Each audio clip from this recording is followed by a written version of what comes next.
The Serapeum is the place where the sacred Apis bulls were buried. These particular sarcophagi is beyond description. Largest archaeological sites in the world. Beneath the Egyptian desert lies something that scientists still cannot fully explain. 24 massive granite boxes, each weighing up to 70 tons, sitting in underground chambers so tight that modern equipment couldn't even fit inside. The boxes are real, the precision is measurable, the engineering is verified.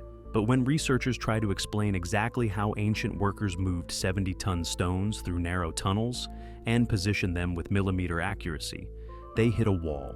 Not because it's impossible, but because whoever accomplished this feat never wrote down a single word about how they did it. We know who built them, we know when, we know why, but the how remains one of archaeology's most frustrating mysteries. A gap in the historical record that has baffled engineers and Egyptologists for over 170 years. This is the Serapeum of Saqqara, Egypt's most impossible discovery. And what lies beneath will change how you think about ancient capabilities forever. Let's go inside. The gamble that changed history. So here's the deal. Auguste Mariette wasn't supposed to be here. The year was 1850. Mariette, a 29-year-old French scholar, had been sent to Egypt with one job: purchase Coptic manuscripts for the Louvre. But the British had beaten him to the punch, getting the monks drunk and walking off with the documents. Frustrated and with time on his hands, Mariette turned his attention to the ancient burial grounds of Saqqara, just south of Cairo. The site looked like, in his own words, a spectacle of desolation. Serapeum, near Saqqara, we find a place of just immense mystery. Sand dunes stretched endlessly. Pits and debris marked centuries of grave robbing.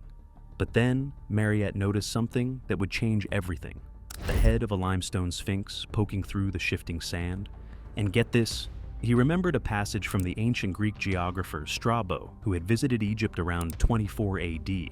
Strabo described a sphinx-lined avenue that led to the burial place of the sacred Apis bulls. For centuries, that avenue had been lost. Now Mariette believed he had found it. Without official permission, Mariette gathered 30 workmen and began to dig. Over the following months, he uncovered sphinx after sphinx, following the ancient processional way through the sand. It led him to the ruins of a temple complex, where he found the famous seated scribe statue, now one of the Louvre's greatest treasures. But what lay beyond the temple would prove far more mysterious. On November 12, 1851, Mariette used explosives to blast through the rubble blocking an entrance. The detonation echoed through the desert. When the dust cleared, an opening appeared in the rock, a passage into darkness that no living person had entered for nearly 2,000 years. Mariette lit his lamp and descended. What he saw next would haunt archaeologists for generations, and it still haunts them today. Into the labyrinth. Imagine descending a rough-cut passage, the desert sun vanishing behind you. The temperature drops. The air grows still. The only light comes from the flame in your hand, throwing dancing shadows across walls that have not seen natural light in millennia. Every footstep echoes. Every breath feels loud. You are walking into the earth itself.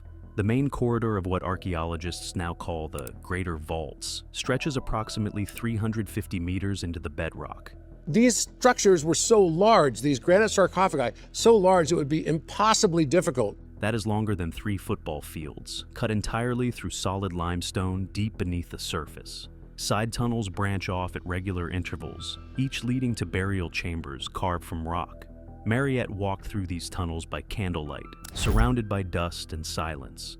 The walls were rough-cut, undecorated, and then, in chamber after chamber, he saw them.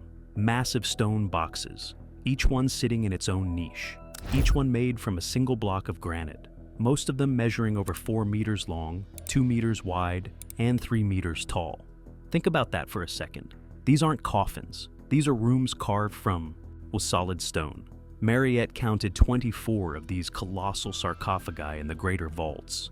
Only one remained sealed and intact. All the others had been opened sometime in the distant past, their contents removed or destroyed. Stones had been piled on top of some lids as if in contempt. Ancient vandals had desecrated what priests had spent decades creating. But here's the catch. The desecration, the emptiness, the ancient violence, none of that was the mystery. The real mystery was staring Mariette in the face the entire time. How did these impossible boxes get here in the first place? How do you move 70 tons of granite through a tunnel you can barely walk through? The sacred bulls. Now, before we go any further, let's establish what we know for certain, because this is recorded fact, and it makes the engineering mystery even more terrifying. This was the burial place of the Apis bulls, sacred animals worshipped at Memphis as living incarnations of the god Ptah. The cult of Apis dates back to the earliest dynasties of Egypt, possibly as far as 3000 BC. The worship continued for over 2,000 years, lasting until the Romans suppressed pagan cults in the 4th century AD. Generation after generation, the rituals continued. The bulls were born, lived as gods, died, and were entombed in darkness. The Apis bull was not just any animal. It was considered a living god walking the earth.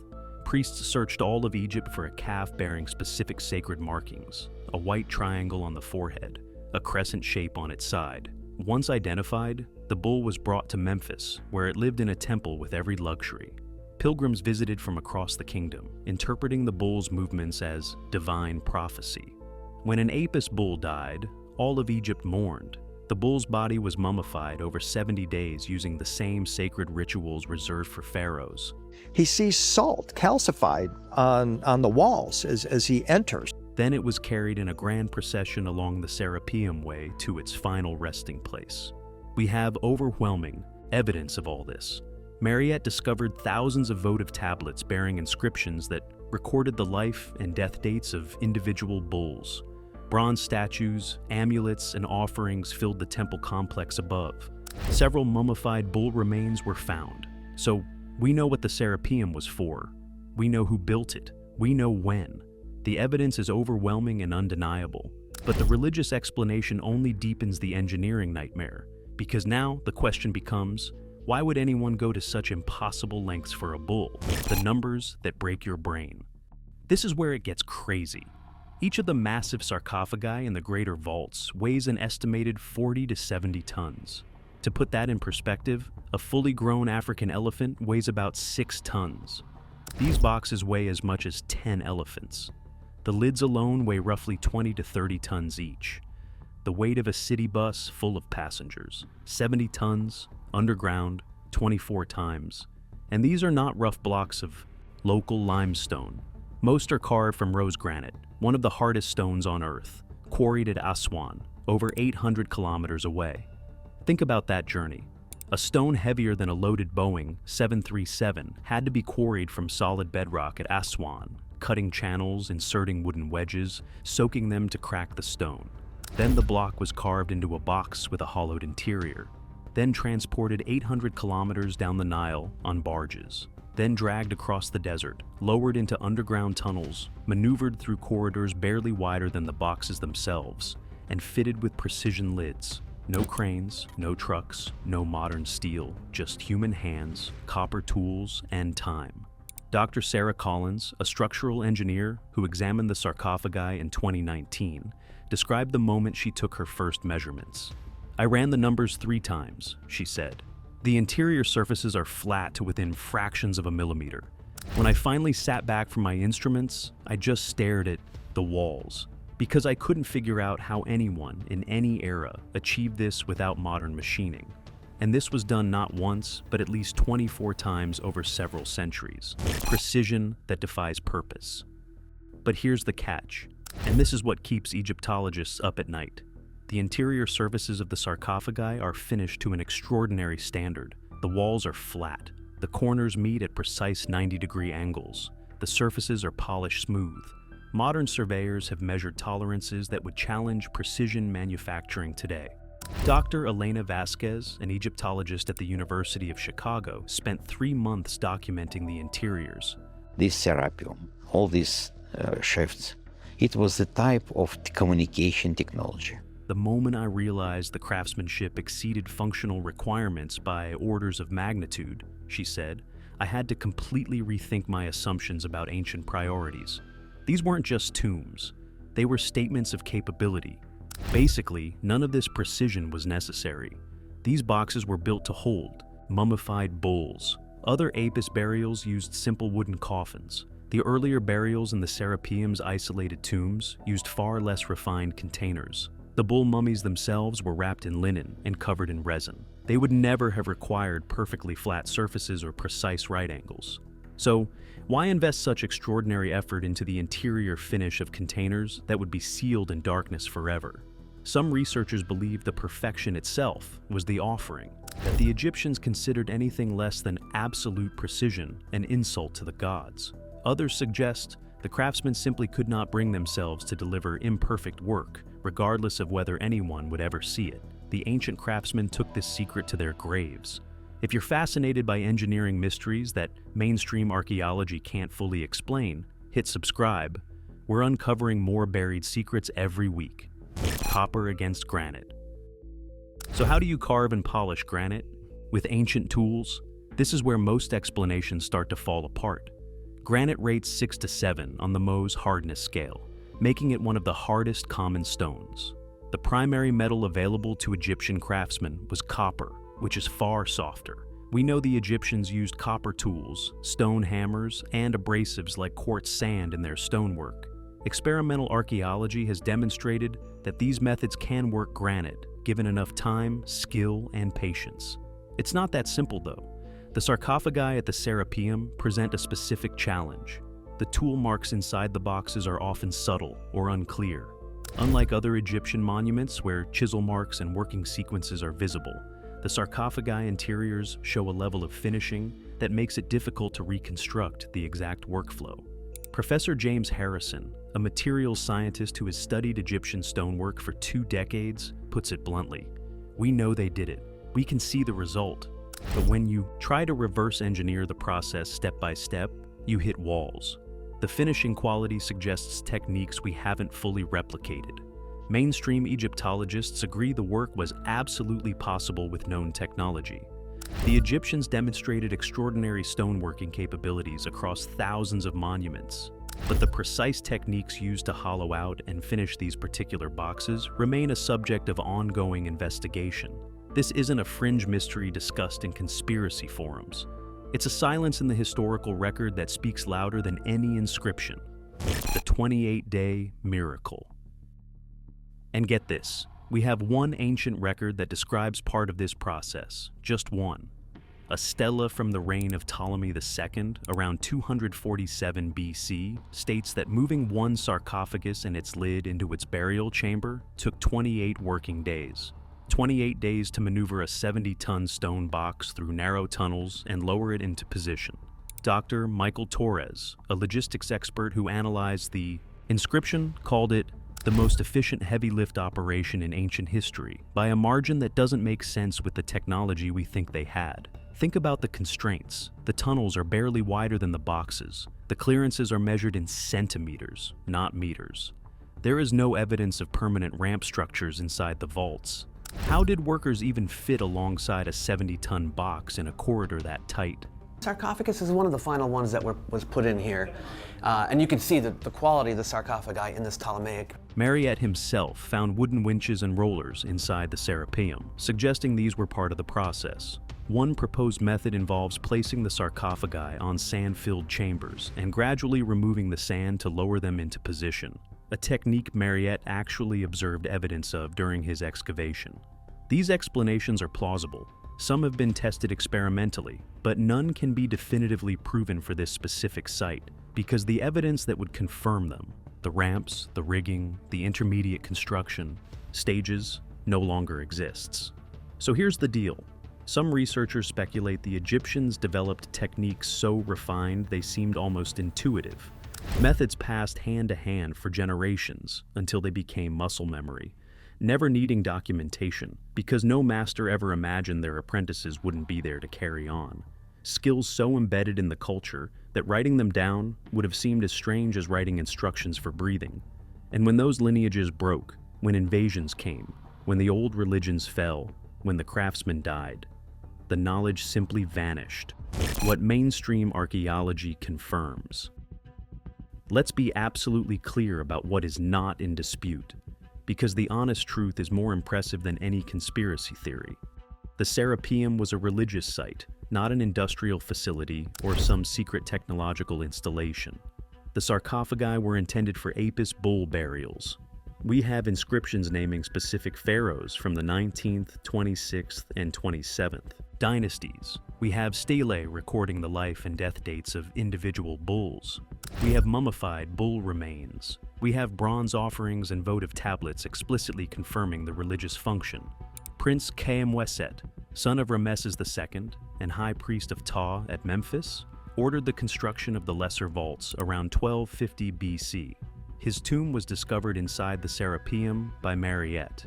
The greater vaults were begun under Pharaoh Psamtik I in the 26th dynasty, around 664 to 610 BC, and expanded during the Ptolemaic period. The craftsmanship is exceptional, but it exists within the known capabilities of ancient Egyptian engineering. The Egyptians built the Great Pyramids, moved 1,000-ton obelisks, and carved colossal statues from single blocks of granite. The Serapeum sarcophagi represent an extreme application of skills the Egyptians demonstrably possessed. What we cannot do is reconstruct every step of the process, and that is a very different statement from claiming it was impossible. But it raises a question that should haunt anyone who studies history, a question with no comfortable answer. The knowledge we lost. The Serapeum forces us to confront an uncomfortable truth. A truth that should humble anyone who studies the past. We assume that sophisticated civilizations document their achievements. We expect there to be records, manuals, blueprints. But documentation is fragile. Papyrus rots. Libraries burn. Languages die. Knowledge passed down through generations of craftsmen can vanish when those lineages are broken. Consider how much specialized knowledge exists only in the hands of a few people alive today. The techniques of a master sword maker, the methods of a heritage violin builder. When these craftspeople die without successors, their knowledge dies with them. Now, multiply that loss across 3,000 years of history. Only ever one Apis bull reigning at one particular time, but when it died, they would choose a new one, and then the dead bull would be interred here in one of these sarcophagi. The number is staggering, incomprehensible. Mariette himself suffered this fate. Most of his excavation notes were never published. Many were destroyed when the Nile flooded the Egyptian Museum at Bulaq in 1878. His original Serapeum diary was borrowed by a colleague and never returned. If modern documentation can be lost so easily, imagine how much ancient knowledge has disappeared. The Serapeum stands as a monument not only to the Apis bulls, but to the limits of what we can ever truly know about the past. We can measure the precision, we can weigh the stone, we can analyze the granite, but we cannot fully reconstruct the human process, the coordination, the techniques, the accumulated wisdom that moved 70-ton boxes through darkness and left them in perfect alignment beneath the desert, the honest mystery. Today, visitors can walk through the greater vaults, past massive granite sarcophagi that have sat in darkness for over 2,000 years. Electric lights have replaced Mariette's candles. Wooden walkways protect the ancient floors. But the fundamental questions remain unanswered. Stand next to one of these boxes. Run your hand across the polished granite surface, cool to the touch even in the Egyptian heat. Feel the weight of history pressing down. Look at the scale. Think about the distance from Aswan. Think about the darkness of the tunnels. Think about the thousands of workers who must have labored here. And then think about the silence. No explanations, no manuals, no blueprints, just the finished work, sitting in darkness, daring anyone to explain it. The mystery of the Serapeum is not about aliens or lost civilizations or hidden technology. Those explanations are lazy. The truth is far more interesting. It is about the humbling realization that some knowledge simply was not preserved. The ancient Egyptians possessed extraordinary engineering capabilities that we can measure in the finished product, but cannot fully explain from written records. This is a genuine mystery within an accepted historical framework. The Serapeum was built by the ancient Egyptians for religious purposes, we understand, using techniques we can partially reconstruct, but not completely verify. The question the Serapeum ultimately asks is not, what secret technology did they use? The question is, how much practical knowledge was lost simply because no one thought to write it down? How many secrets vanished when the last master craftsman closed his eyes? 2,000 years from now, Will someone look at the achievements of our era and wonder how we accomplished them? Will our digital records survive? Will our cloud storage last? Or will future archaeologists piece together fragments of our civilization and conclude that we, too, possessed knowledge that was never properly preserved? The Serapeum is not evidence that the ancient Egyptians had impossible technology. It is evidence that they were extraordinary engineers whose methods we can admire but never completely explain. And perhaps that is the most honest tribute we can pay to the unknown craftsman who moved 70 ton. Boxes through the darkness, left them in perfect alignment beneath the desert, and never wrote down a single word about how they did it. Some mysteries are not meant to be sensationalized. They are not puzzles waiting for conspiracy theories to solve them. They deserve better than that. Some mysteries are meant to remind us of everything we have lost, and everything we should be preserving before it disappears forever into the sands of time. Drop your theory in the comments. How do you think they did it? And if this made you think differently about ancient capabilities, smash that like button and subscribe for more impossible discoveries.